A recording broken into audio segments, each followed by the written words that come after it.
The Rockpile Report, the pettiest, hardest drinking Bills podcast. Welcome, everybody, to what is one of the most bleak and miserable episodes of the Rockpile Report podcast of all time. I'm your host, Drew Gear. That's my producer, Chris Kruger. In studio with us to just commiserate with me on all of this, Rock Sports Network's Ryan Lasal. Lasal, I struggle with how to start this podcast because I could come. I don't. I could come. You do it right here. Oh, here we go. Your request, I made old fashions. We usually drink beer for these, but for whatever reason, the way that this played out, we need to have liquor. I can't do this without whiskey. So cheers. Ryan. Hold on. Yours is standard, old-fashioned, Demerara syrup, Anglo bitters, and I use mellow corn whiskey because you hate it. That's why I would say, is that what that bite is? That's why, yeah. It's 100 mellow corn, bottled in bond, 100% straight corn whiskey. Ryan, you and I both have the same Still Austin whiskey, nutmeg syrup, and Turkish tobacco bitters. Chris, I gotta say, this is one of the best old fashions I've ever had, and I am a man who enjoys an old fashioned. This is crap in a glass, and I'm still going to drink it. There's like no bite to this whatsoever. That this was is really Drew's good. was done with pure intent. When you were like, I need an old fashioned, I was like, well, I'm making yours. Yeah, but what you don't understand is that I'm like Kenny Powers. The hate fuels me. I feed off this shit. Let's go. This is how we start a podcast. Here we go. Here's your Week 10 recap, guys. The Broncos 24 and the Bills 22 in the most inexplicable of fashions. Your stats of the game, I don't have them for you because I don't care. The numbers no longer matter. We've transcended that. I almost feel like I'm sitting here and it's that episode of The Office where they're trying to play the board game Dallas. Oh, yeah. And it goes, we've moved past rules a long time ago. We've moved past stats of the game. I don't know when or how, but we've moved past them. They no longer matter. Now what matters is the fact that we just had to sit through what was a nightmare of a football game. Once again, compliments of our Buffalo Bills coaching staff. Ryan, what was your game day experience like? So it did go to the game, begrudgingly went to the game. Went, normal, tailgated. Yeah, you're cringing every time you take a sip of that. Man, whoever suggested mellow corn to Chris. Hold on. Ryan, try that to concur with Drew. No. You sure? No, you don't need to rub it. Yeah, I say you don't need to rub it in my face. It's like walking into somebody's house who makes more money than you and you know it. Yeah. Ooh. Yeah, that's terrible, isn't it? So that would be corn whiskey. That's like when you have like a neighbor down the street and you know they make more money than you and you go, so what? And then you walk into his house and you go, fuck. I hate this guy. God, I hate this guy. So we tailgated, went to the stadium, and you and I have talked about this a couple times via text over the last few weeks. It felt, it honestly felt very drought-like when I got to my seats. The energy wasn't what it usually is. The anticipation wasn't what it usually is. It just felt like, the old days. Like it was the old days of being a Bills fan, where they'd have a good play, and I'd turn and look at the people around me. I go, none of this matters. Like you all see what's happening here, right? Like none of this matters anymore. They came out in the first play from scrimmage. It was, right, set the tone before the game. Set the tone. Let Josh be Josh. They accepted it. They did the thing. Win the toss. They take the ball. Thing most right? teams don't do. They won the toss. They zigged when everyone was zagging. And they took the ball. The thing the analytics tell you should not do. And they did it. And I understand if the players are in the locker room going, hey, we want this. We want a chance to start the game off with an emphatic thing. And the coaches go, all right, man, if you win this, take it. Yeah. And then that's the play. I didn't have a problem with the play. I had a problem with the fumble. The play was fine. You get your skill guy out in space with blockers in front of him. But even the fumble was a very good defensive play. Oh, absolutely. Yeah. The defender, it's not like a gimme. He wasn't being careless with the ball. The defender had to work for that fumble. Yeah. And we have a coach whose first response is, no, you're benched. Yeah. What? Yeah. Okay, take one of our most expensive players, our explosive players off the field for a giant chunk of this football game. Go ahead. Oh, I'm sure you'll profit from this. Yeah. Yeah. Fucking, what are we doing here? All right. What a message. What a message you're sending. Yeah. Now we're in. So, we had an epic tailgate. First of all, you know who I was super happy to see at the tailgate? Johanna. This woman has to be... She's real close. Dude, she's 81. She might be my favorite, one of my favorite human beings on earth. This woman parties. She shows up with a water bottle full of scotch at 81. She's drinking out of a plastic champagne flute, I think it was. Yep. And she's telling stories about how they used to just travel around, and she's local. Yeah. And she's like, oh, we've been traveling for years. She's European. Okay. Johanna. And she, just the way she tells stories, she's hilarious. The fact that she's at my tailgate and that she's drinking just as hard as I am, I go, listen, that lady is awesome. Yeah. She's a winner. And obviously her grandson's okay. Josh is all right. But so he came. A whole bunch of people I work with came. It was, Chris, for being what it was the perfect crowd, wasn't it? Yeah, you know who I like seeing there? Good old Dave Gear. My dad showed up. Dave Gear heavily enjoyed my old fashions. Good. So, and he didn't fight you. Other people, I assumed he was going to punch you in the mouth the first time he saw you. Other people that showed up to see Dave was like, you got to have this kid's old fashions. Make him an old fashioned. Yeah, so my dad's friend. Chris's chest got puffier and puffier as the tailgate went on. So my dad's friends with the guy who was a former bassist in Bad Company. He was the bassist for Bad Company. And he's at our tailgate. We're just talking. But it's like, it's weird because I've known him for so long that he doesn't seem like he's anybody important. Is it that old guy with the earrings? Yeah, because if you rock, you get to wear earrings forever. That's the rule. I don't make them. I accept them. Yeah. I just accept them. If you're a rock star, you get to just wear earrings forever. Them's the rules. I didn't write the book. I just abide by it. So the tailgate's a blast. The food is incredible. The ribs come out perfect. In fact, one of the quotes I heard from people who like barbecue is that Iman's ribs were better than most of the restaurants they've ever had them at. Yeah. The drumsticks weren't terrible, but you know, it's my work. So it's usually slapped together and it's good, but it could be better. Yeah. At least by my standards. No one else complains. It was a great time. I met Joey Diaz character from New Jersey. He's Joey Diaz incarnate. It was a great tailgate. Everything about it was everything I wanted it to be, short of the wind. The best part about that kid that Potter brought, I think I was making somebody a cocktail, and I had overheard him. I don't know if he was saying it to somebody or just talking like how you do, and you just speak into the ether until somebody can join the words that you had just yelled into the ether.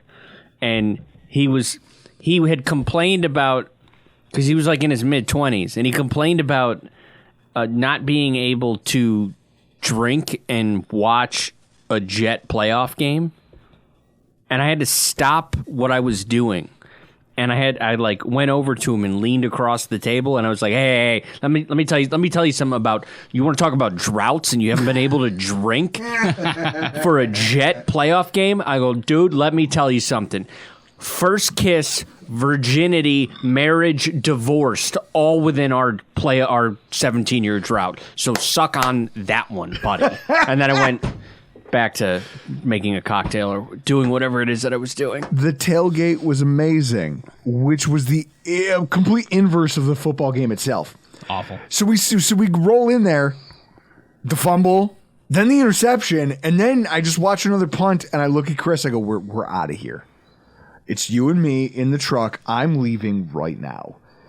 Chris is a good soldier when it comes to that because he's just like, all right, I'm in. Well, he did text you. He did text you and say, "Did you actually leave?" Yeah, he texted me. My guess is that you wander. No. What happened? You make was some grand gesture in the crowd. No. I went to go buy a beer and then I had to pee. So I have my newly bought beer. I'm in the bathroom and I'm listening to the way this game is going, and I hear and then see the interception as I'm coming out of the bathroom, and I go, "I'm fucking finished with this." Yeah. Oh, we're done with this. This is like dating a bad girlfriend, and you finally have that moment of clarity where you go, you know what? I'm leaving her here at this bar when she's made a drunken ass of herself, which is something I've done multiple times in my life. And I realize in that moment that I have to leave because I'm going to be there's two little girls sitting behind us. I am going to be a problem if I have to go back to those seats. And I don't want to do it to them. I don't want to do it to myself. Everybody. They were the 8-year-old version of Drew. Yeah, no, these little girls were ruthless.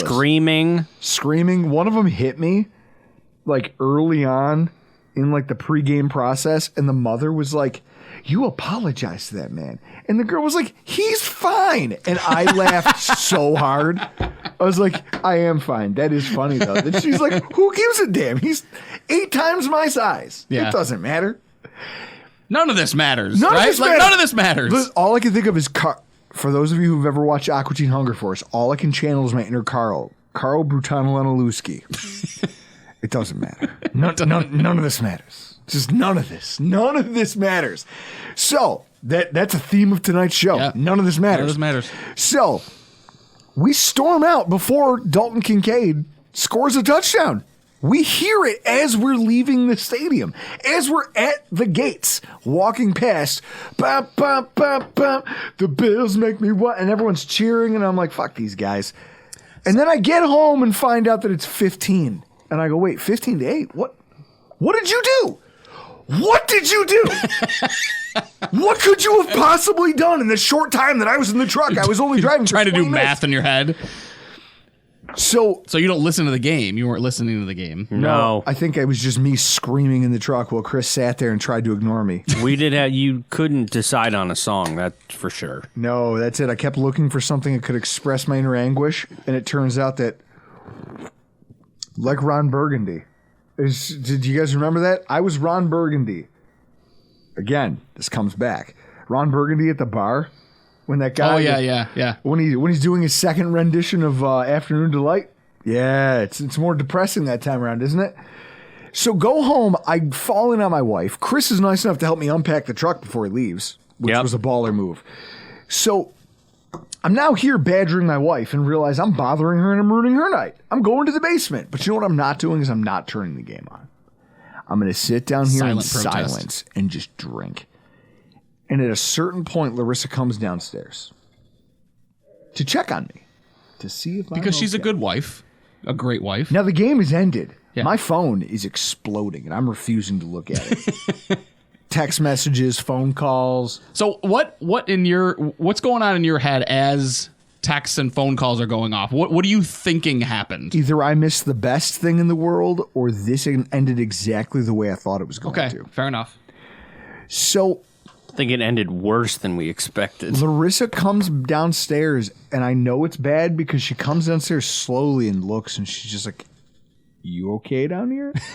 And she said, she even joked, she goes, it was like a film noir thing. Like you're just down here in a dimly lit room with a glass of whiskey, and you're not even saying anything. You're just swirling it, just staring off into the distance. Single light bulb over your head. It's just a single light lit in a room. Swaying side to side. It's the most depressing thing you've ever walked in on. Like something out of Sin City. Yeah.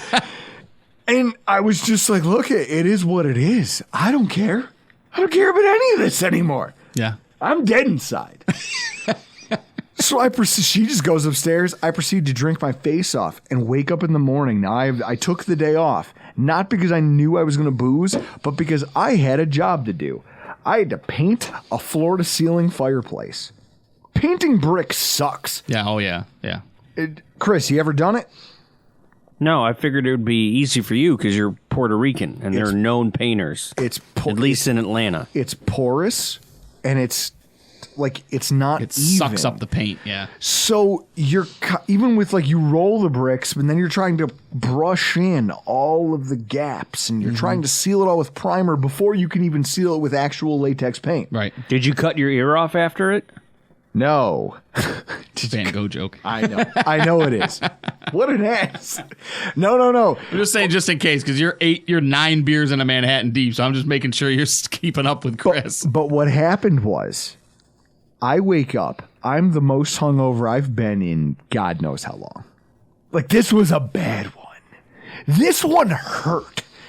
And so I'm now... This was one where you weren't planning what you were drinking, right? You were drinking whatever was within arm's reach, not... I finished the bottle of the 115 proof Boondocks whiskey he bought me as a housewarming gift. Finished it. On the rocks.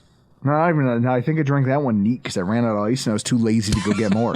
Because again, full nihilism. None of this matters. I don't care. So the next morning I wake up and I'm hungover. And here's my wife who's just like we're talking about it. And I go, honey, everything sucks. She goes, do you want me to go get you some breakfast? Like a slice of pizza or something? Like, what can I do? Because you look like death. Yeah. And the way you're talking, because I'm saying things like I go, I have booze sweats. And I'm like, well, it doesn't matter. And she goes, well, why don't you eat something? That doesn't matter either. Yeah. I go, honey, the sun could explode and kill us all right now. I don't care. So you're in no shape to help yourself, and you're in no mood to help yourself. No, You have no no. interest in making things easy on Morning Drew. When I'm in this mood, it takes a weird combination of a hangover and a Bills loss to put me into a headspace where I don't care if the entire universe were to end today. Doesn't matter. But I it has to be a certain kind of Bills loss, right? Because Yes. we've done this for 20 years. Like, Yes. it was kind of like the joke that we talked about, and I posted the meme where, all of these content creators who came along, after McDermott are struggling, and you and I are sitting there going, first time? Like, so it takes a special kind of Bills loss, because a normal Bills loss You just go, 5 you years lost ago, a Bills loss would have just been like, yeah, okay. It's just one of 8 that we get to watch this year, right? Now, you expect to win most games, Yes. especially that one. Yeah. And so to know that that's how it ended, everything goes to shit. You wake up the next day and you are a husk of a human being with no soul. You're just a void. And finally my wife at 11:10 in the morning goes, you should just have some beers. You should just lean into it, man. Just lean into it, man. Because she's a good woman. She Yes. goes, I know what's going to fix this. You need to just have some beers. And actually pushed me to having a Montauk, and it was the best thing. It's that, Chris, and a little bit of that moonshine. Once it hits your lips. Dude, it turned my day right around. In fact, it was slow going, if you can believe this. Hungover painting, you're not quite as quick as you think you would be. Still no food, but a couple beers. I was right back on the horse, and I got that job finished, and it looks gorgeous. Well, what do they say? You can't be hungover if you never stop drinking, right? Hungover on a ladder is therapy for anybody who thinks that they have problems in life.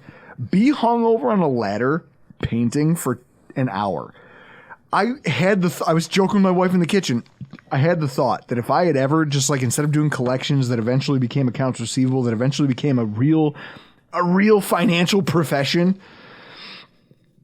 I would have if I had decided to be a painter, I would have quit a few hours into my very first gig. I would have been in someone else's house on a ladder, 30 feet in the air with a roller, and just been hung over and been looking around going, you know what? Nah. Just nah. And they would have been like, well, we're not going to pay you. Doesn't matter. Don't care. I don't care what happens to me right now. I just know I'm not doing any more of this. Yep. I go, but unfortunately, this is in my house. I can't quit now. Yep. I started. Kind of example of that stuff for your children. So when we were at the game, I got a text from Jessica. She just goes, the internet's out. And I go, all right, we have the same mind at this. We know what happened. We have an idea of what happened. And I just text her back, are you going to go look? And she goes, yeah, I'll go look. And then I sent her a text a little bit later. I'm like, second quarter, we're We're leaving. We're leaving. I was like, I'll be home in like 45 minutes. I get home, and she's already in bed, and I went into our bedroom, and I go, Did you look? She goes, no, I didn't. And I go, I'll go look. So I go outside, I turn my flashlight on, and I walk over into the corner of the yard where our Verizon Fios box is. Sure as shit, the dogs ate the fiber optic cable, and I have no internet. This is the second time they've done it. Second time that they've done. I walk back into our bedroom, and Jessica's like this, like, oh, please, tell me. And I go, yep. And she goes, God damn, because the internet is under her phone number. So, like when you call customer service to get a tech out, you got to, do the whole spiel of the number that's attached to the account, the address, and then maybe security questions to get into the account. Yeah. Which I don't know. And they won't talk to you. Exactly. They got to talk to her to talk to you. Monday night, 10:30 at night, and I'm on the phone with India. And realistically, what are they going to do for you at 10 o'clock at night, right? Like, well, you need a new line. I need to get a tech. But Jessica's day is so busy on Tuesday. She's like, I'm not going to have time at all to call. So I'm missing the trash on television because I'm laying in bed with Jessica on the phone with India to get a tech out. That would make for a good Twitter poll. What would you rather do? What would you rather do? Sit on the phone and talk to a customer service rep from Verizon at 10 o'clock on a Sunday night, or rewatch the Bills or Monday night, or rewatch the Bills Broncos Monday night game. That's a good Twitter one. poll. Yeah. So I think that would be pretty close to 50-50. I'll be honest with you. I'm like mad because I took off work to go to the game. I still have to work overnight Tuesday night. So I'm up and I got to prepare my body to work one overnight shift. So I'm not going to go to bed until 2:30, 3 o'clock in the morning. So it's I don't have the internet. I can't work on thumbnails for YouTube or put in a little production prep for the show tonight because I have no internet. I can't grab audio, do anything. So I'm relegated to playing PlayStation till 2:30 in the morning. And no. And as baby. As I usually do, but I go up to bed, I take what I like to call sleep juice to help me sleep, and I take that at 2:30 in the morning. So I'm assuming I fell asleep between 2:45 and 3 o'clock in the morning, and I woke up at 1 o'clock in the afternoon, only to find that Ken Dorsey had been fired. And that's what I woke up to. And this is where the podcast really starts, because here I am being a hungover piece of shit on a ladder with a beer and a little bit of moonshine in me. And my wife comes over. I've got my headphones on. I'm painting, and she comes over and she's doing the two-hand wave like she's drowning. So I stop and I take the earbuds out and I go, honey, well, what's up?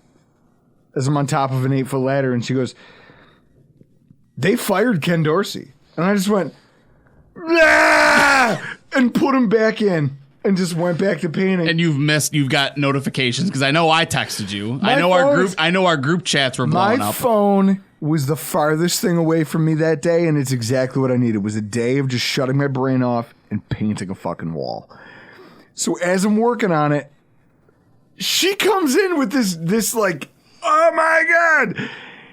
And I just had to laugh. And then she's like, wait, so you don't think that's crazy? I go, no, that's hilarious. I'm just not drunk enough to process this yet. And then cracked a new beer and just went back to work, just brushing away at this fucking brick wall. So I want to talk about this. The firing of Ken Dorsey. I don't know how we're supposed to feel as a fan base, because usually, Chris, when you fire someone, there's an emotional response. When you fire a head coach, can you remember where you were or what you were thinking when they told you that they fired Chan Gailey? No. Can you remember where you were when they told you they were firing, what's his face? Rick Dennison. Skeletor. Turk Schoner? Ron? No, Dick Duran. Dick Duran. He Snidely Whiplash. He looks like him. He looks like Skeletor. So when they fired Dick Duran, The only one I can remember was Turk Schoner. I was working at MetLife. Okay. It was like a new job, and I was in my cubicle, and I you were in had a cubicle at one point? Yeah. How did I not know this? That's fucking hilarious to picture you with dumb hair in a cubicle. Yeah, I had a cubicle, and I was listening to. His hair looks like a lot of people who work at call centers. Yes. I know, and I hate them all. Well, I was not working at a call center. I was working at. There's a reason guys like me. I was like a run guys like that. I was a mortgage assistant at MetLife, home loans under somebody, Okay. because that was a possible career choice for me. Possible career choice. Home loans, but I would advise anybody not to start doing home loans in 2008. Especially Bad idea. How did you start to...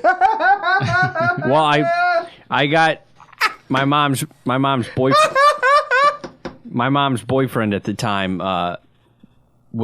did real estate law, and so I was in the market to do something, and he was like, you could always get into mortgages. You don't need a college degree or anything. And he goes, I know this guy that does mortgages that does heavy business for Atlanta and needs an assistant, and I'm pretty sure he could train somebody. And So there you are so in a cube. I'm training, and 2 months in, this guy retires. So then I'm like shit out of luck. But I remember being in my cubicle listening to GR on the internet, and it was like September, early September or late August, and I'm like, Turk Schoner, why would you fire a coach in the preseason that important to the team? Made no sense. Yeah? Because none of this matters. No. Because in the words of Carl Bertanelli-Lewski, yeah, there you go. None of this matters. Now, let's talk about the firing of Ken Dorsey. Now, you guys have just been subjected to about 20 minutes of stupidity. I'm going to fire this thing up for you right now. This is one of the most gutless maneuvers I've ever seen. I don't know what's dumber. The fact that they hired him or the fact that they fired him. Ryan, you're successful in your professional life. Mm-hmm. You work in an industry, like I'm not going to get too specific because obviously I work in the mortgage industry. You work in the mortgage We can say that. Yeah, okay. we can say that. Do you need an assistant? Sure. So if I were to Send your resumes in my DMs. What happened to Ken Dorsey is one of these things where if someone were to come to you and say, hey, you're kind of mortgage industry adjacent. You just got in, you kind of understand it, you're working in a cubicle like Chris is.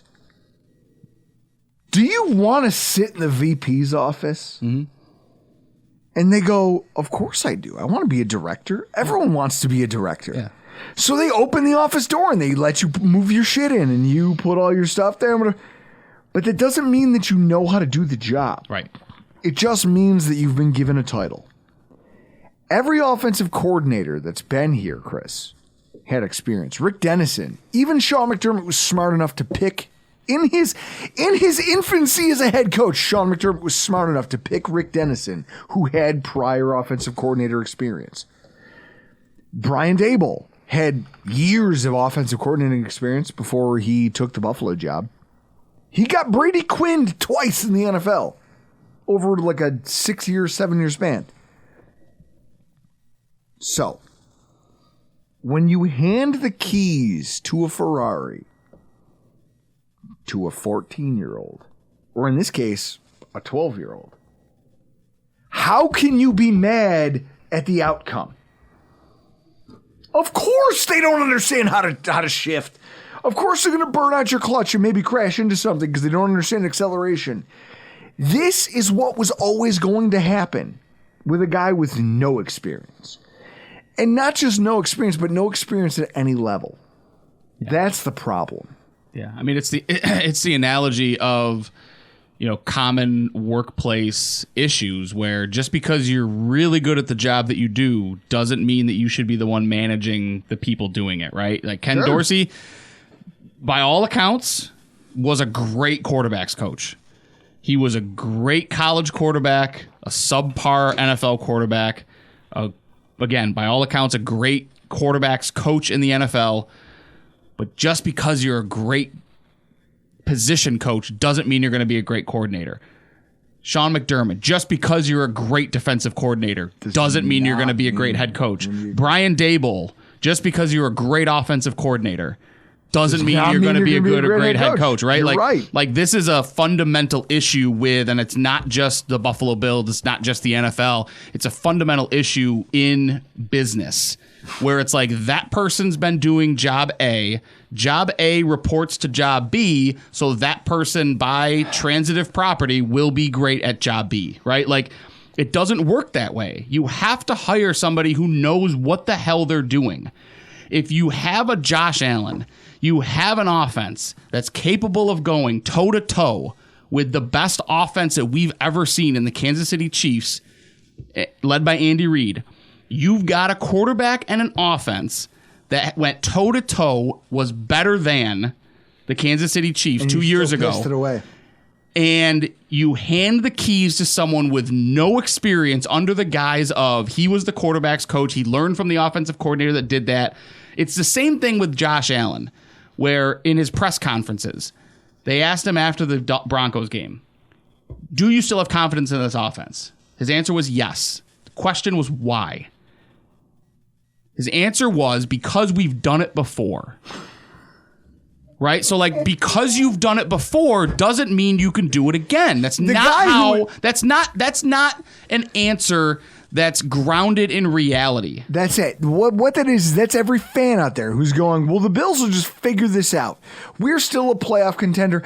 I had some guy on Twitter tell me that I'm not living in reality or that I'm being somehow obtuse because I'm discounting them in the playoff race. The reality is their playoff percentages are below 30%. Yeah. Like, that's it. That's reality. Well, this is, these are the things that we're this guy goes, right? Well, they always figure it out. Under what circumstances? What do you have tangibly right now today? And this is where this starts. Yeah. Can I counterpoint you can try. As somebody, as a layperson listening to this. Yep. Ken Dorsey had 8 years as a QB coach, Carolina and Buffalo. So then my question, and I'm sure a lot of people have the same question. At what point do you give them that opportunity? Well, you give him the opportunity if your quarterback seems like he likes him, and that's the thing. Well, I think what I would say is in normal circumstances, you would give him an opportunity if you're an offense that's trying to find its identity, a team that's up and coming. We've seen this before, right? Or what you do is you would have him interview alongside multiple other offensive coordinators so that you could weigh his value against the value of guys' voices outside the organization. Right. I mean, at the end, they didn't do that. At the end of the day, right? Like you've got a Ferrari. Yep. At the end of the day, you just can't give the reins to someone with zero experience driving a Ferrari. You just can't. And if you're driving if you do that, you end up like Henry Ruggs. Again, there's those well-timed one-liners from Chris. But if we're seeing it in Detroit. We're seeing it in Houston, right? We're seeing these guys that were, by all accounts, up-and-comers. They move into these coordinator positions because it doesn't matter, right? Like C.J. Stroud. Nobody give him a direction. Nobody thought Houston was going to be here, right? So it didn't matter what the offense looked like this year. All it was about was the development of C.J. Stroud. C.J. Stroud is burying people. That's when you make an offensive coordinator out of a guy who had been a career quarterbacks coach, right? It's not when you're on the cusp of a Super Bowl discussing whether your window is still open or not. That's not when you hand the keys to someone who has zero experience calling football. And now here's what I'll say in response to like that. Social media is awash with just examples of the way the offense was broken. Dan Orlovsky, and this is what I don't like about the Ken Dorsey firing, is that it's been broken to anyone willing to. Chris, we just decried it last week. When we were talking about all the EPA bullshit that's been going on for week after week after week. They talk about it. Well, statistically, the offense is fine. So it's DVOA, EPA. Take DVOA and EPA. Again, you take them, you shine them up really nice, and you turn them sideways and you shove them. Right? Like The Rock said it better than I can. Yeah. But realistically, you're talking about the fact that social media will show you all the ways that schematically this offense was failing for weeks. Mm-hmm. Weeks and weeks and weeks and weeks and weeks. Here's broken plays. Here's a play that doesn't make sense. It took ESPN making fun of us for Sean McDermott to make a move. And in this way, I don't like it. Mm-hmm. I don't like the fact that it took the national media piling on. And the fact that you probably actually just threw your season away. Yeah. What did Kurt? You guys saw Kurt Warner's comments? No, I don't know Kurt Warner. He said something to the effect of, okay, well, this change doesn't do much. Yeah. Just Yeah. assigning everything to Joe Brady now. There's two guys that I follow when it comes to offense and quarterback stuff, and that's because they're really good at it, right? It's Dan Orlovsky and Mario Granada. Really good at that stuff, and it's Chris Sims. Chris Sims is really good at the quarterback stuff, right? Yep. Chris Sims, I retweeted it tonight. He says, I get that a lot of offensive numbers pointed to the Bills being good, but I promise you that's not because of the play calling prowess. Yeah. Right? Film doesn't lie. There's a rarely cohesive flow of plays tied together. There's too much burden on Josh Allen to make things happen. At the same time, I tweeted this, Dan Orlovsky, when Dorsey got fired, said, I remain adamant. The Bills' offense schematically is broken. So my response to that is where you're going with this. My quote was, Dorsey needs to be fired for running a schematically broken offense. Yep. Sean McDermott needs to be fired for allowing an offensive coordinator to run a schematically broken offense for so long that it has torpedoed the playoff chances of your football team. And this is the thing. So Greg Thompson from Cover One had a Twitter analogy for what just happened. If you guys think back to the show Breaking Bad, you remember the character Victor? Yeah. Latino guy. Mm-hmm. Kind of worked with Mike. Yep. For those first few seasons, right up until they had Glenn. And when Walter White and Jesse conspire to kill Glenn to save their own asses, I understand why they did it. Gus Fring comes down and slits Victor's throat in front of him. Now, that's his guy. But he does it as a message to everyone in the room that, look, I don't care who you are. Failure is failure. I can't fire you. I can't kill either one of you because you're right. You've put me in a corner. Now watch what I do because you did this. And he could see the horror on their faces with the acknowledgement that we just cost this guy who did nothing his life.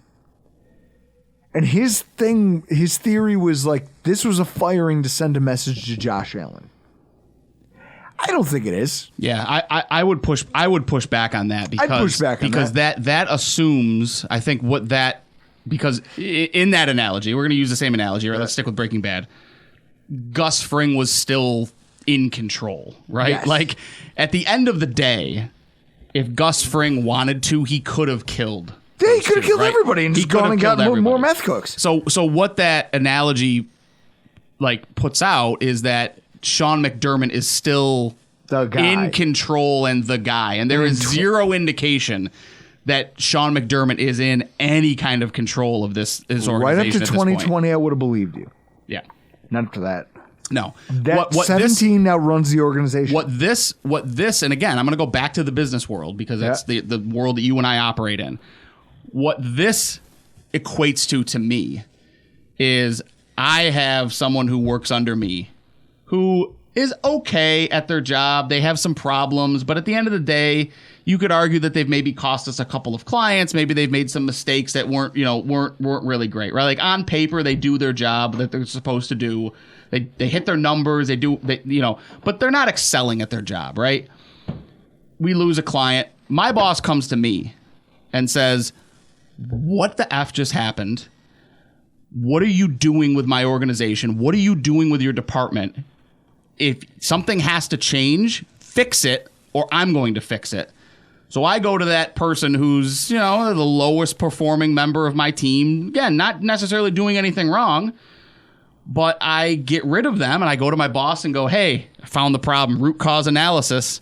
Yep. Right? 5 whys, man. That's business, business, business. That's it. And I went and I got rid of the problem, so it won't be a problem again. What this is Sean McDermott playing what I view as the last card he has to play. Meanwhile, you look at this, and Chris, just last week on the show, we played the conflicting messages that they were putting out.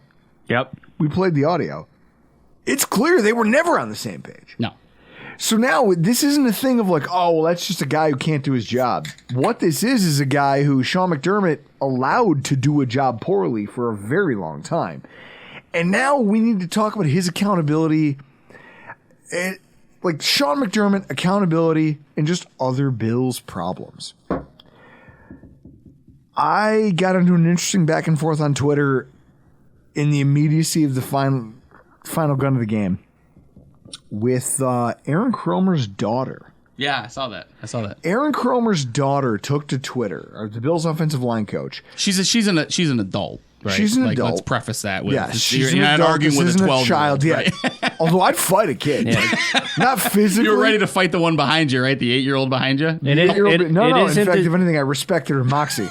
It isn't a child that her dad threatened at the beach. Yeah, right. Like you're about the same age as she's an adult child. Yes.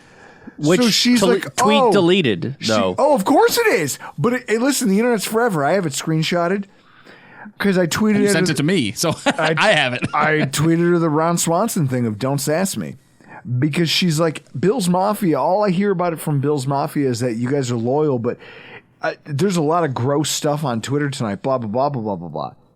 Okay. First of all, if you're going to take this personally over what your dad does for a living, you should log off. Second of all, I'm sorry that no one's attacking your father. For the first time in forever, no one's bashing the Bills' offensive line. Yeah. For the first time in forever. The Bills' offensive line is not they're like double digits on the list of things that are wrong with this football team right I now, have to right? go so far down the list of things that suck. Like, really, to find the offensive line. If this offense was working, we would be having conversations about, look what Aaron Cromer has done with Osiris Torrance. Look what he's done with Spencer Brown. He's playing great. He's a good right tackle and again. Yet she's out here besmirching our fan base because she goes, well, you guys are bad fans because I heard that you guys are all about family, but you're not acting like it tonight. And my response was, it's not our fault that your dad's boss doesn't know what he's doing. Don't sass me. I would say the same thing to an uncle who allowed the power to go out at his house and I missed my flight to Florida for Christmas. I would treat him the same way I'm treating everybody else. This is it. And so there's a back and forth there, and it's interesting, and now it's all deleted, to Chris's point, but it is funny. Like, it's funny that, like, people...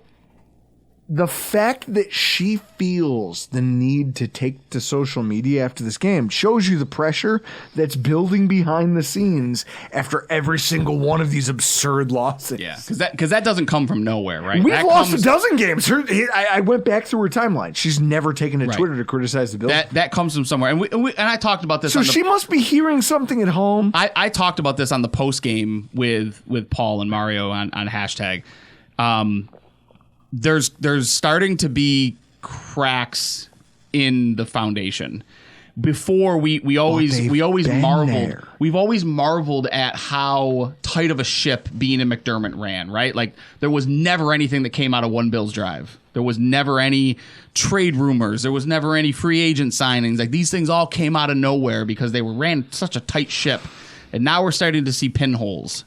In the pinholes. Go back to the beginning of the season. Sean McDermott torpedoed his own boat. Mm-hmm. When he comes out after that whole dust up between Dorsey and Diggs, he comes out. Yeah. And they're like, "How concerned are you?" Very concerned. Yeah, he probably hates you too. Yeah, and he was back at practice the next day, right? Like back at practice. Yeah, but you were very concerned. Well, that tells me you don't have a connection with the players. Mm-hmm. In which case, what are you as the head coach? Right. Did you guys see? The tweet from Quentin Spain? Yeah. Oh, Quentin Spain had a lot to say about all this. Wrong guy. And he had, but here's the worst part. Quentin Spain went on to address like Bills fans who were like, oh, you got fucking cut. He goes, no. I demanded my release. Yeah. I demanded my release because I knew things weren't right. All jokes aside, I mean, I joke about it, but we're like, Quentin Spain's been around. He's been to enough organizations where he knows whether it's a well-run organization or not, right? Like, he can tell that kind of stuff. So for me, I guess I look at this and I go, listen, have you quit a job where you look around and you go, oh, I just got here, but this sucks. This is poor. I haven't. You work in the mortgage industry. I worked there for a brief second. I joined a company that you know well. Mm-hmm. Oh, yes, absolutely. And that company was a former like chop shop, like it was a collection agency for subprime mortgages. They talked their way into being a mortgage servicer. Mm-hmm. And now they've got 500,000 mortgages to service and they have zero infrastructure. But nobody knows that from the outside. They go, look, this is a successful company. Mm-hmm. And you go, oh, they've got some star employees. They've got some great things going for them. But behind the scenes, there are problems.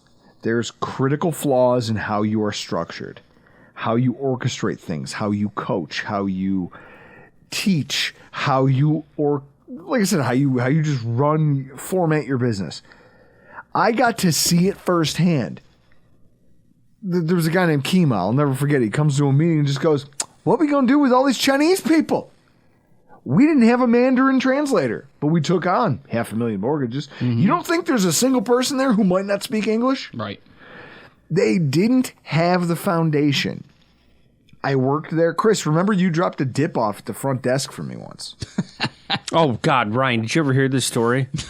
Can't say that. Oh, my God, this is insane. So I used to work out in Lancaster by the Lancaster Airport, and Drew used to work in an office building right off Walden. I passed it every day on my way to work. So it might have been like Super Bowl weekend Friday. This is what he was just experimenting with his wing dip. Yes, he wanted to make sure that it was good. This was the impetus of the wing dip. But the way I had to deliver it. So he shows up. I walk in, front desk. I go, I'm looking for Drew Gear. And she, I guess, goes into their database to look at everybody that worked. She has probably just Outlook. Maybe. And she was like, there's no Drew Gear here. I'm like, no. He works here. I know. I just talked to him like a half hour ago via text. I'm dropping some chicken wing dip off for him. No, there's no Drew Gear that works here. So I pulled my phone out and I call him and I'm like, dude, I'm at the front desk. They say you don't work here. And he's like, I'll be out. So Drew appears and the woman goes, oh, Andrew, you didn't think. Just look by last name. Last name alone. You didn't think Drew and Andrew could be the same? Yeah. So this is the type of organization we're running at this point. And this is the problem. I quit that organization right away because I recognize this is going nowhere good. Yeah. Bad things are coming, and I want to get off the tracks before the train comes. And I did. And everyone who stuck around there got screwed because a much larger organization bought them out, made everybody feel good, even rented offices, very gorgeous office space out in Elma, or I guess East Aurora. It was East Aurora, yeah. And then immediately shuttered, as soon as it was finalized, just shuttered the whole organization, took all their contracts and moved them to a cheaper organization. Yeah. And put 150 people, almost 200 people out of a job. Yep. Yeah. I saw that coming a mile away and got out of Dodge. Quentin Spain did the same thing because he took a look and goes, there are things going on here behind the scenes that none of you fans are privy to. Talk your shit, but I know what time it is. I remember him sending out the picture of his watch. Quentin Spain tweeted out a picture of his watch, and he was like, I know what time it is. I've made my whole life off knowing what time it was. knowing where I was, when to jump, when not to jump, what time, what opportunities to jump on, when I should get out of Dodge.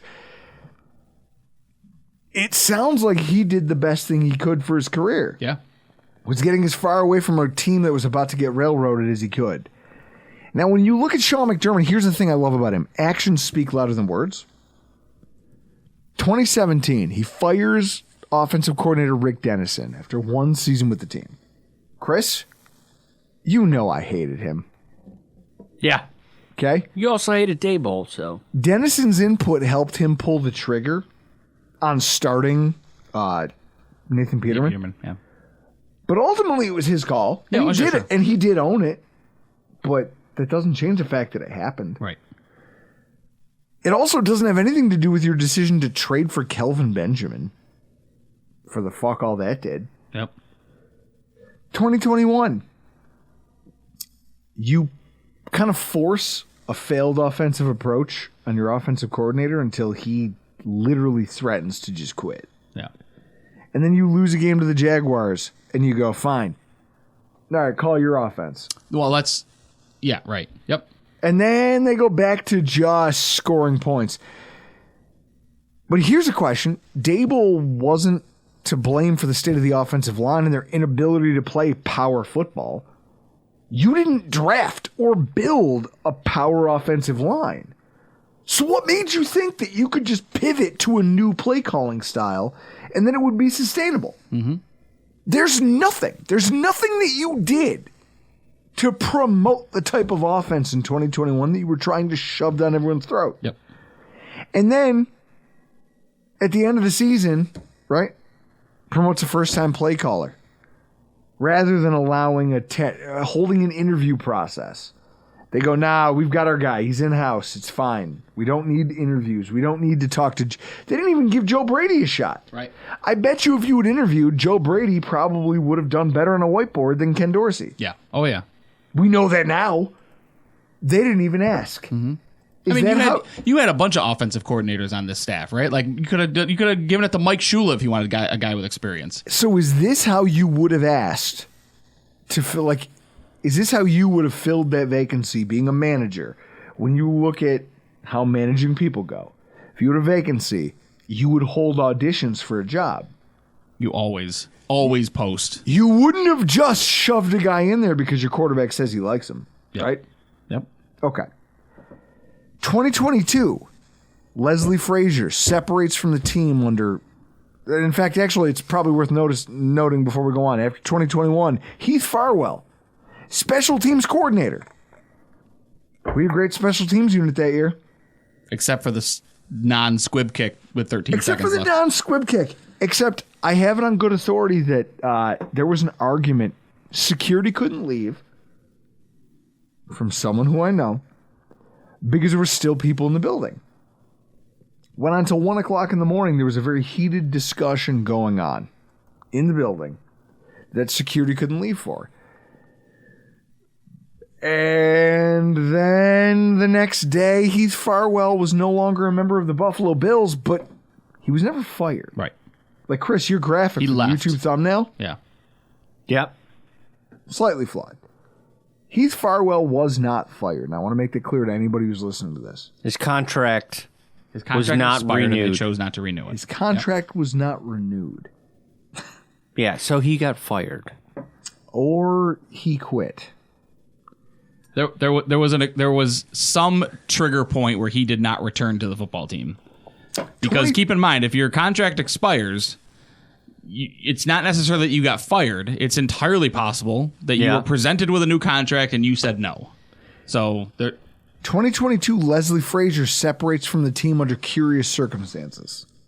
Can we admit that? Yeah. Are we all finally willing to admit that it's weird that Leslie Frazier just chose to step away from the team? a guy who's been coaching in the NFL for decades. Not just coached in the NFL for decades, but then also joined the program that's meant to be an accelerator program to black coaches being a head coach. Mm-hmm.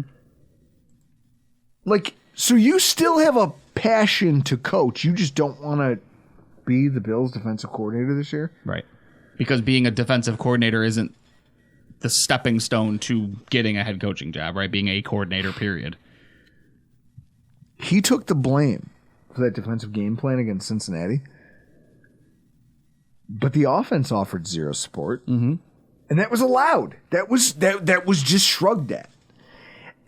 Now, in 2023, he retains Dorsey as offensive coordinator, only to fire him after an embarrassing string of losses. Not just one, not just two, but a gross number of them. And this is where I don't respect what McDermott's done here. First of all, it starts the season with immediate beef with our star players, and then slips up and admits that he's very concerned, right? Oh, I'm very worried about this Stephon Diggs issue. Yeah, Diggs is probably fucking furious with the fact that he... Do you think Stephon Diggs knows what an offense looks like? Yeah, it's been around him enough. Okay.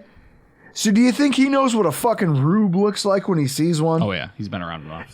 Chris, it would have been like if they had given me the job and Stephon Diggs walks in and goes, hey, I want to talk to you all before I start the season. And so they hold a meeting and they bring Ken Dorsey and he goes, that guy shouldn't be here. He doesn't deserve to be in this room. I do, more so than you, and definitely more than that guy. And of course it becomes contentious because you as a staff have to defend your guy. That's your guy. This is where I turn into fucking Al Pacino from Any Given Sunday. That's my guy. I gotta, you gotta scratch and claw for every inch. Yeah. There's actually a really funny O&A bit about how they talk about how Al Pacino progressed from Dog Day Afternoon? Mm-hmm. Where he's talking like this, and he's very nasal, and then they talk about the Godfather years, and then they talk about how somewhere along the line he became Daddy from Cat on a Hot Tin Roof. I gotta talk about my guy. Son of a woman. That was the turning point. That was the turning point for Al Pacino. I gotta talk like this. Yeah. I gotta sound like I'm being sexy every time I speak. Yep. That's it. This is the thing, though. It's like, look, what are you doing? Like, you have... Okay, so your best offensive pass catcher hates this guy. That's probably a bad sign. Yeah, that's not ideal. But you back your guy. Yeah. And then you have the struggles, right? Week 1, week 5, week 6, week 7, and then you start going down the rabbit hole of like, wait, where are we going? We're getting sucked down to the 7th level of hell. Dorsey's play calling can't account. Like, I get it. It was bad. But it doesn't make up for all the mistakes, does it? No. Like, his play calling can't account for more absurd turnovers from your multi-million. Maybe he can. The lack of structure, you're just causing him to freelance. Maybe.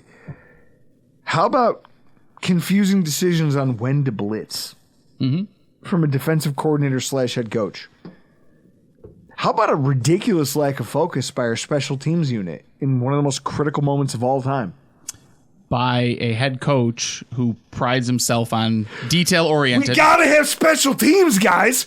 We literally prioritize our roster building around special teams. Well, it's not just that, but it's the things No. I want to talk about that. Right, but it's the things You think that this matters. Right. It fucking doesn't. But he also comes out and says things like complementary football, right, which means special teams. He also talks about being detail-oriented, which means those things shouldn't happen. He talked in the post-game press conference that they practiced getting the defense off the field and the special teams unit on in that exact situation. And then it happens.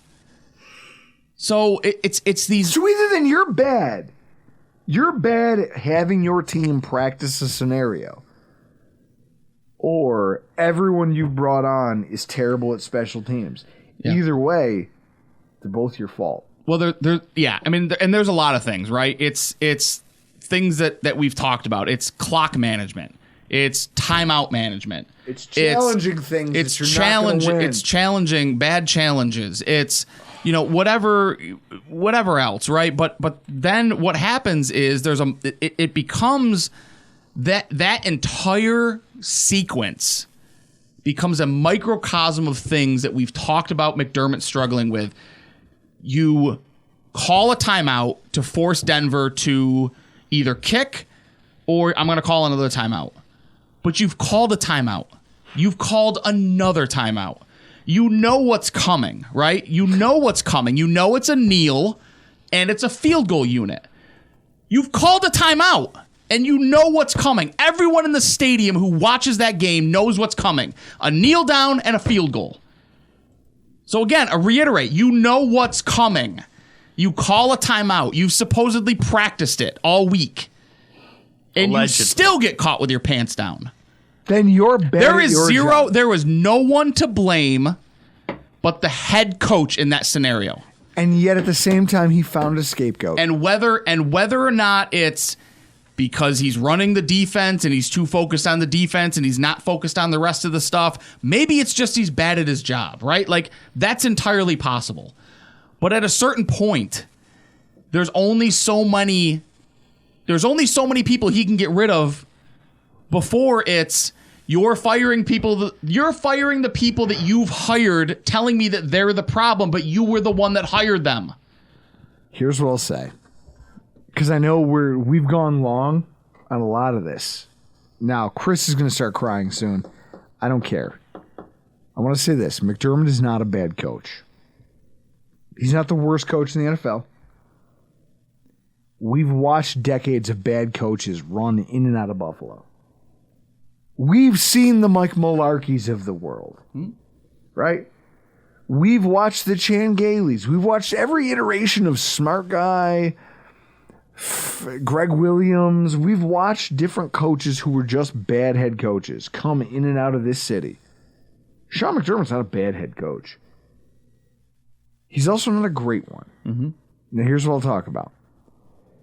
You can't accomplish what McDermott has here in Buffalo without having talent for your job, right?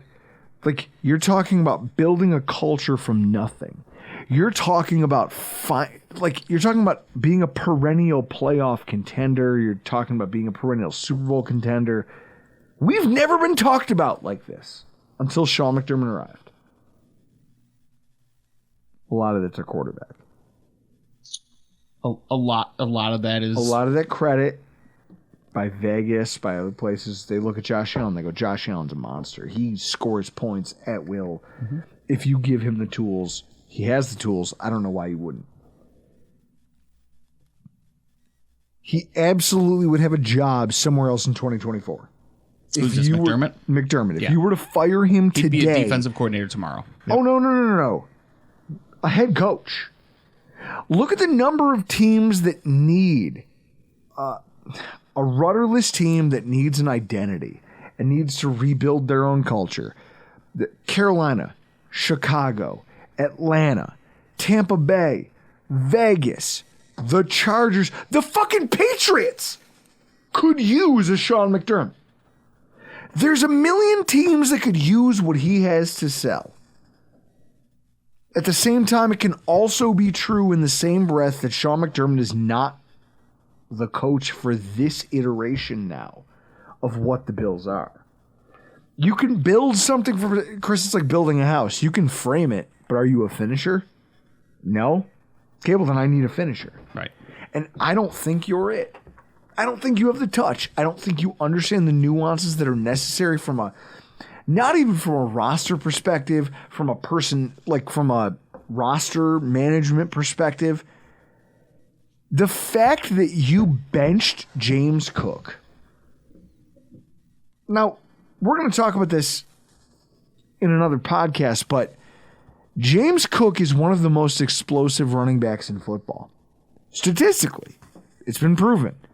Over the course of the season, rushing yards over expected, James Cook is fourth best in the NFL, ahead of names like Christian McCaffrey, Bijan Robinson, Jahmyr Gibbs, who's had a lot of great games for Detroit recently. Yeah. Saquon Barkley, Derrick Henry. He's a great running back. Yeah. He fumbled on his first play on what was a great play by the defensive player, and you bench him? You take him off the field? Okay, that came from you. It didn't come from the offensive coordinator because he would never. He needs that guy. His game plan has been built around that player. You bench him for a quarter, what, out of vindictiveness? Well, I'll show him. He needs to be more. There is nothing older or more pathetic than that. My wife texted me. I'm going to read it to you guys. As I was driving home from work today, she asked me, she goes, "Are you in the car?" I said, "Yes." She goes, "WGR is brutal right now. Shope and Bulldog just don't even know how to respond to these horrible opinions. It's so uncomfortable, but you need to listen to this." And then she said, "I think they've said some form of, 'I couldn't disagree with you more,' or 'that couldn't be further from the truth,' like 3 times. Who knows what's up now? Yeah. Nobody knows what's up or down. And what I hate about the way Sean McDermott's run this football team is that it reminds me a lot of that book, 1984, where it's like the party told you to reject the evidence of your eyes and ears. Sean McDermott's telling me that I'm supposed to blame Ken Dorsey for all of my problems and that he was the guy who's supposed to bear the accountability of all of the failures. He is the reason there was 12 guys on the field for that kickoff, though. Yeah. Yeah, I mean, and the way I feel about Sean McDermott, and Chris, I know, pulled the audio for me because he was kind enough to, goes back to the podcast you and I did. It was the 500th episode. Yep. It was right after they lost to the Bengals, so I'll let Chris play it, and then I'll get your thoughts on it, because I don't know if you When push comes to shove, in the old school NFL, the coach would always win. In the new NFL, you cannot waste a talent like Josh Allen and not get to the Super Bowl. If McDermott doesn't make a Super Bowl in the next 2 years, you have to fire him. I'm of the belief that if he doesn't make the Super Bowl next year, he needs to be gone. And, let me preface that. If he doesn't make it to the Super Bowl next year, and it's glaring issues like we saw this year as to why they didn't make it, then he needs to go. There you go. So the glaring issues we talked about last year, right? Damar Hamlin. First of all, awesome for you to pull that clip and be like, "Hey, I know I'm the man." Yeah, I mean, but we talked about what happened last year, right? I mean, and everybody talked about it. The reasoning behind why there was the failure against the Bengals. It was Damar Hamlin. It was, the shooting that took place at the Tops Market. There was like the snowstorm that caused the game to get moved. Like there were so many things that happened to this team that they pointed at. Convenient excuses. And then you hear the Ty Dunn interview with Isaiah McKenzie. Yep. And it turns out that there wasn't too much detail around the shoes that these players were wearing coming into the game. There wasn't a lot of detail around the game plan. What were we going to do? We were going to run the same offense that we were going to do instead of going to what Cincinnati did, which was a short passing attack or running game because the snow caused the field. So, again, the attention to detail. Well, how about this? You want to talk about Ty Dunn? You know what? I'm not going to put the man's business in the street, but I'll say this. It doesn't pay to admit that the emperor has no clothes. And it's one of the weakest moves I've ever seen from a head coach in. Yeah. And that the article, I retweeted it. So if you're interested in knowing what we're talking about, I retweeted Ty Dunn's article about the 13-second collapse and McDermott's hand in that. And that right there just sets me off. And supposedly, and I'll say what Drew has not said, is that there's supposedly that there's that has what caused Ty to not be able to cover the team as closely as he did in the past. I'll say that is the article that he wrote about McDermott. But beyond that, so the clip that we just played where we talked about back after the Cincinnati loss, where I was of the belief that if they don't make it to the Super Bowl this year, Sean McDermott needs to be fired. When I said that, Drew, was there even a thought in your head that they wouldn't even make the playoffs? No. It never occurred to me that we would fail to make the playoffs the following season. And yet now, here we are, flirting. Right now, our current playoff projection, according to the New York Times Playoff Simulator, today, even with, as we're going to talk about in our AFC's Roundup show, best case scenario, we're looking at maybe 25%. Yeah. You're at a quarter of a coin flip to make it. Now, you have some say in that, but also so does everybody else. You gave the rest of the world control over something that if you were a good head coach, that would never come up. Not with this talent. Like, you lost the talent on defense. Understandable. No one's asking your defense to hold teams to 10 points. Right. But if what you've built from a coaching perspective is the reason we can't score 25, then you're an ass. Mm-hmm. And I have no sympathy for what happens to you. Yep. And that's the world that we currently live in. It's brutal. Like, this is what I'll say. It's not enough at this stage of the Bills' development to have a roster full of talented players who believe and play together. That's not enough. Okay? I don't give a shit about culture now. Do you think the Eagles are still having conversations about culture? Nope. No, they don't give a fuck. It's do you... What, Chris? I see you waving your hands. What about subculture?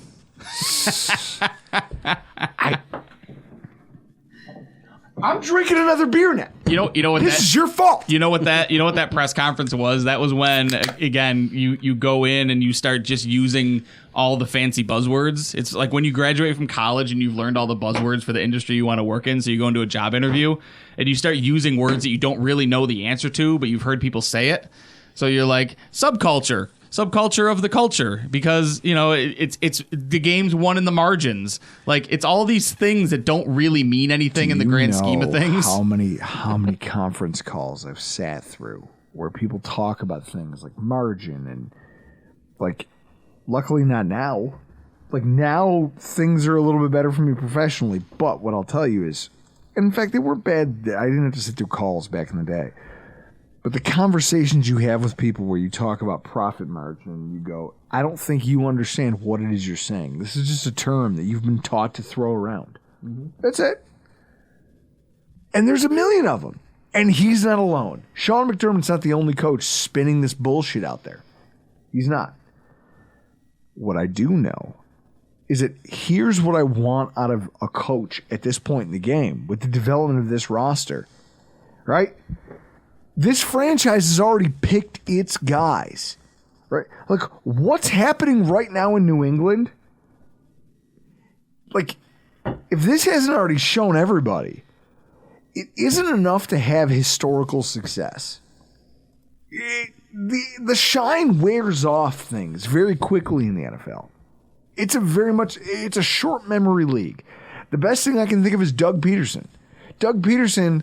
There's a statue of a guy outside the arena because of what Doug Peterson did in Philly. He got fired 2 years after he won the Super Bowl. Yep. I have a feeling that they know that. And so this is all the long game of just, hey, can we extend this? How long can we stay here and just be the team that doesn't risk it for the biscuit? And also, they never go whole hog. Right at the trade deadline, they're never the team making the big plunge. They're never the team in the draft going, hey, fuck it, we'll sacrifice half our draft to go get a star player. They've played it safe, and they're doing this because they recognize that the guys, like, if you're the tallest blade of grass, it doesn't matter because the NFL's memory's long, and if you hemorrhage those assets that keeps you from being better than mediocre, you'll get fired. Well, guess what? You guys are worse than mediocre now, and you didn't do that. You didn't take any of the chances. You didn't try. You never took the big swing. You never took a swing, and yet you struck out. That'll be the most pathetic part of this entire thing. You will have struck out knowing that you never took a swing at it. Mm-hmm. I look at this and I go, your job as a head coach is to, like, you've picked your guys already. Yeah. Your job is to identify the talent. If you're a coach, like I said, it's easier to be a GM than a coach. GM, your job is to negotiate contracts, scout draft stuff, manage a team of scouts, manage pro scouts who are scouting for future free agency. But all of that is based off of what your head coach wants. Right. The guy that you've handpicked to be the guy who wins your team games. You're now structuring everything in this organization. I've heard all these people bitching about when's Bean going to say something. He's not. One, they don't speak during the season. Two, it's all a reflection of the head coach. The head coach goes to him with a shopping list and says, hey, Go get me the thing I need. Here's what I need in order to win this year.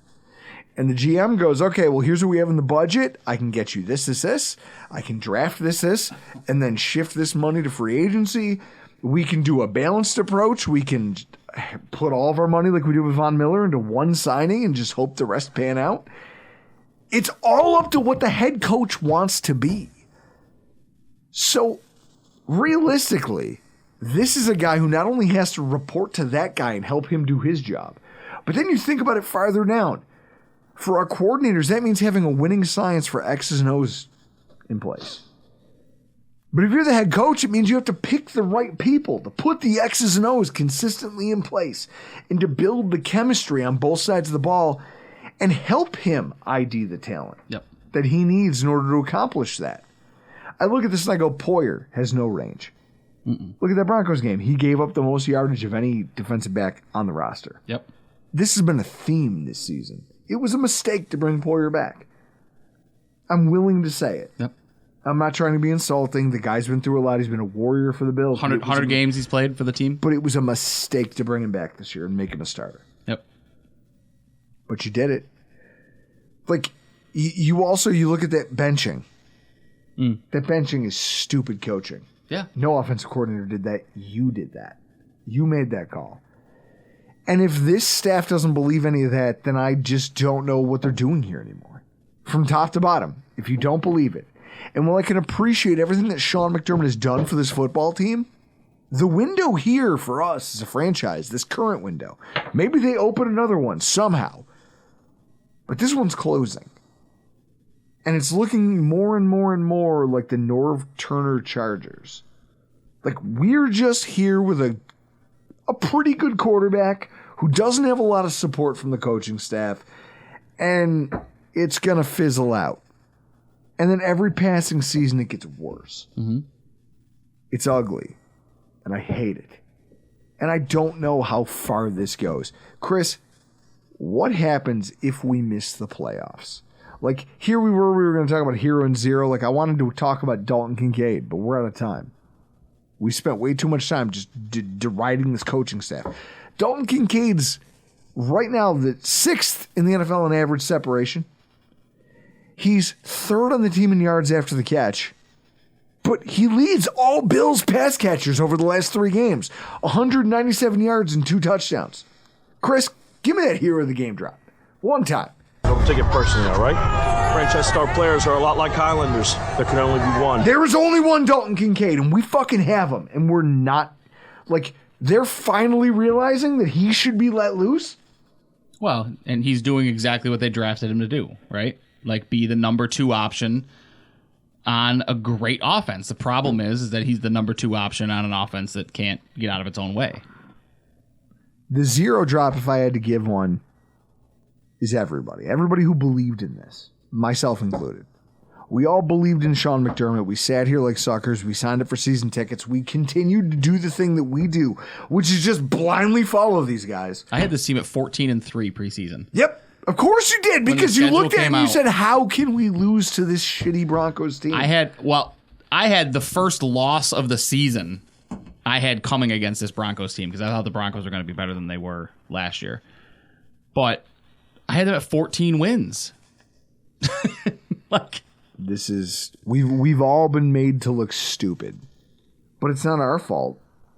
This is what happens when you have a guy who's peaked. Yeah. And I guess that's the question. Has Sean McDermott peaked? And Chris, Yes. has he run out of people to throw under the bus here? Yes. Right now, it's him and Josh Allen. They're the last 2 central figures of the entire the entire operation. If things continue to not go well, one of you can't get fired. And one of you can. How do you see that ending? About as bad as the show needs to end. Guys, always the producer, Chris Kruger, telling me to wrap it up. Do you wish you had the wrap it up box from the Chappelle Show? Yo, B, wrap it up. Slap the side. No, I could just press stop now and then that's it. It would be hilarious if you did. Ryan, it's crazy that we're here as fans and we've gotten to see the entire, like, this really is the Chargers fan experience, isn't it? Yeah, absolutely. We hope that it has a better outcome. If it doesn't, are you prepared to accept, like, or maybe even call for? I know I will. Just a complete upheaval. Yeah, you heard the clip, right? For everybody who wants this, I'm just ready. I'm finally where Ryan is. I'm just ready for what comes next. Because for everyone who goes, well, you better have a plan. Does this look like a plan? Does this strike you as a group of people who have a plan? No? Okay. That's all I need to hear. Guys, this has been cathartic. I hope it has been for you. But we got to get the hell out of here. I'm Drew Gear. That's Ryan Lasal. Where can everyone follow you on social media? At Ryan Lasal _RSN. And that's Chris Kruger. And this has been your Rock Pile Report.